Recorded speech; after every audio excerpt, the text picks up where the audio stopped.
தூத்துக்குடி விமான நிலையத்திற்கு சிவந்தி ஆதித்தன் பெயரை சூட்ட வேண்டும் என திருமாவளவன் வலியுறுத்தியுள்ளார். சென்னை போயஸ் கார்டனில் உள்ள சிவந்தி ஆதித்தனாரின் உருவப்படத்திற்கு விடுதலை சிறுத்தைகள் கட்சியின் தலைவர் திருமாவளவன் மலர் தூவி மரியாதை செலுத்தினார்.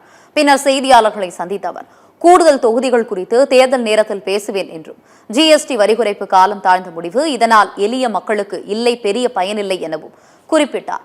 தமிழகத்தில் பேரணி பொதுக்கூட்டங்கள் நடத்தும் போது அனைவருக்கும் கொடுக்கப்படும் நிபந்தனைகள் விஜய்க்கு வேண்டுமானால் புதியதாக இருக்கலாம் என விமர்சித்தார்.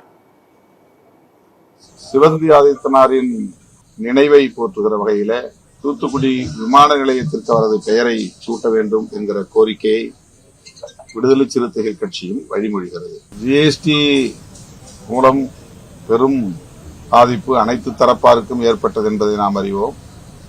காலம் தாழ்ந்த ஒரு முடிவாக பிரதமரின் முடிவு உள்ளது. இதனால் பெரிய பயன் எளிய மக்களுக்கு கிட்டவில்லை.